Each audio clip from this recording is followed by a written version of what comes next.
Yo guys, it's your homie Xenopain. I'd like to welcome y'all to another Black Desert Online video, and in today's video we're going to be going over the mistakes that new players make in Black Desert Online. Now I went ahead and reached out on Reddit for the community, and the community gave me a bunch of examples of mistakes that we all should learn from when you start Black Desert Online. So we're going to go ahead and read some of these, and let's go ahead and bounce into it. First mistake that we have that new players make is accepting things from the challenge tab, because you don't know if your first character will be your main, and some items become bound to character once accepted. Using inventory expansion items that are bound to account, again because you don't know if your first character will be your main. Now just make sure you guys read a little bit in depth into your challenge menu before you accept an item, because it might be bound to character, especially inventory slots. And if you don't know whether or not that the character that you're playing currently is the one you're going to stick with for a very long time, just let it sit in your challenge tab until you make the decision to make a switch to a character that you might stick with for a very long time. Mistake number 2, thinking that 10% enhancement chance means you'll get it in the first 10 attempts. Now with Black Desert, it's completely RNG and depends wholly on your luck, and you can get it in the first 10 attempts, the first 20 attempts, or the first 30 attempts. With Black Desert, like I said, it just really depends on your RNG. So when you're looking at a percentage, just look at it with a grain of salt and expect to go over that percentage when enhancing items. Now we got mistake number 3. You know it's better to do all the rerolling when you're fresh in the game. Find a class you like before it gets expensive. Right now the cost of reroll for me is around 7 to 8 bill. Nice, isn't it? So I suggest doing all the rerolling you need before it gets pricey. Just stick to the class later, even if the class isn't meta. With experience and good gear from not rerolling, you could still kick ass. I wholeheartedly agree with this statement that this person made on the Reddit. A lot of people, when they're new to Black Desert, always ask, what's the best character, what's meta, what's the strongest PvP, what's the strongest PvE.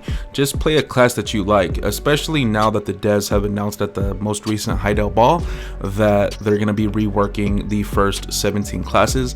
Now that is stated directly from the devs, but take that with a grain of salt until it actually happens, because until then a lot of classes are in bad spots right now, but still nonetheless with enough gear and skill, thumbs, you'll be able to progress and be a pretty badass class depending on what you guys pick. So just pick a class that you guys like and enjoy.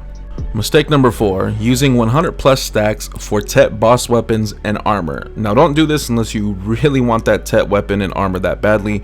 A good Tet stack, in my opinion, starts at 50 stacks and ends at 80 stacks. Anything higher than that is a pen stack or a Tet accessory stack. Now Tet accessories are a different story. They're a little different because they're harder to enhance and will blow up in your face if you fail. So it's good to use a 90 plus stack on Tet accessories or higher, while a 50 to 80 stack is good for Tet weapons and armor. Mistake number 5, collecting from the central market without a value pack.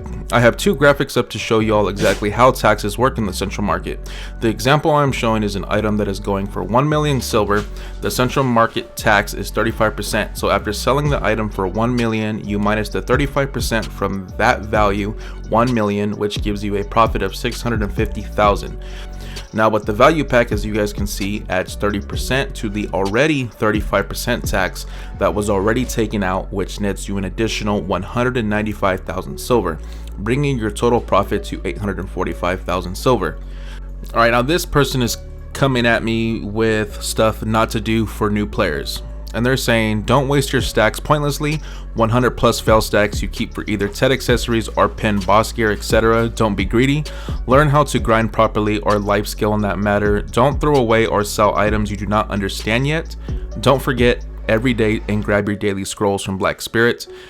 When you grab your scrolls from Black Spirit, it can net you a bunch of rewards, including boss gear, depending on what scrolls you get.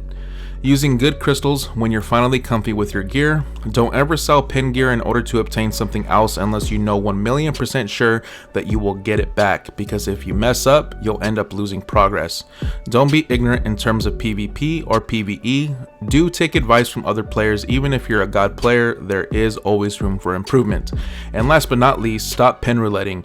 You want a pin roulette? Get backup gear to do it on and learn what stack is worth what, because you lose tons of value if you click, for example, a Tet Centaur on 110 stack. There is better stuff to click, and if you pin roulette and blow up all your gear, you're more than likely just gonna quit. And don't play flavor of the month classes. Find a class you love to play. You can always tag your flavor of the month class. And if you're questing, look up stuff on how to get to level 61 easy mode with questing without sitting there and waiting 10 years on Miramok. You can get to 61 from 60 in an hour of questing. I agree with everything this person is saying. Yes, you don't have to grind trees and wait for a group for 10 hours. Just go to Google or ask somebody who knows and quest to 61. It's so simple, so easy, 1 hour tops, boom. This person's coming at us with some mistakes he made along the way, and maybe you guys can learn from this as well. Pretty much enhancing selling items they shouldn't sell, like spirit dust, not caring about worker empire even when it's a small one. By the time they know more about the game, they have mats to use or sell. Now, no matter how big or small your node empire is, if you have 2 nodes, 3 nodes, 15 nodes going, always stay on top of your workers. It's always good passive income. There's plenty of guides online on how to start a node empire, whether it's small or big. Just look up those guides and make that money. But I think the 2 biggest rookie mistakes are rerolling and selling rare/expensive items. I see people going for different classes and sell all their items just to be less geared than before and have to get up again. Don't get me wrong, you can reroll, but do it with calculations and always enough silver as backup.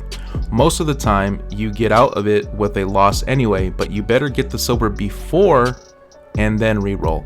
This is pretty much one of the reasons why people still sit on 240 AP for a whole year.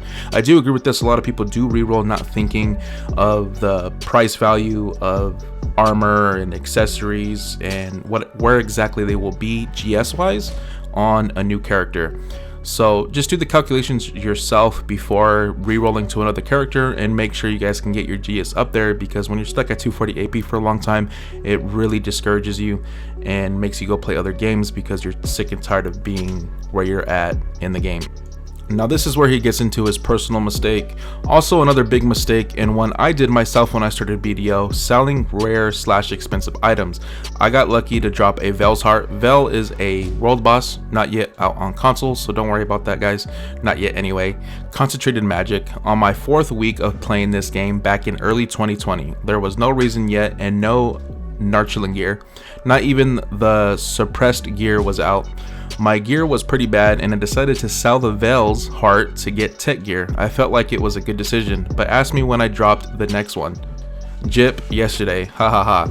I mean, it's RNG, so yes, you might get it again or never again. Better to keep the stuff like Vel Heart, Garmoth Heart, or stuff like Pen Boss gear if you got lucky. And if you really want to sell it for the silver, do calculations. Look, if you can get more out of it, how much time it would require to grind it or get the silver on other ways, RNG can be the game breaker for the most people, and you will encounter it sooner or later. Coming at you with another mistake, don't sell ancient spirit dust to a blacksmith, LOL. Now, all I gotta say to this is just don't do it. Do not do that. Spirit dust can be converted into Kafras, and Kafras can be used for enhancement for C levels on your weapons and armor. They're way too valuable to sell to a blacksmith. So do not sell ancient spirit dust to a blacksmith. Please don't do it. That's all I have to say about this. Well guys, that covers pretty much all the mistakes that I want to put in this video. I will go ahead and link the Reddit down in the description below, and if there's any mistakes that you guys have personally gone through and you want new players that play BDO to learn from, please let me know down in the comment section down below. And I hope you guys enjoyed this video, and I like to thank the community of Black Desert from PC and console for letting me use these Reddit posts for my video. I hope all y'all enjoy it. If you guys like this type of format of video by the community, let me know down in the comment section below as well, because I would love to do more of these videos with the community, get more involved with Black Desert, and just get various opinions around the whole community as a whole. But other than that guys, if you guys enjoyed the video, don't forget to subscribe and smash that like button for more Black Desert Online content. Other than that, your homie Xenopane out. Peace.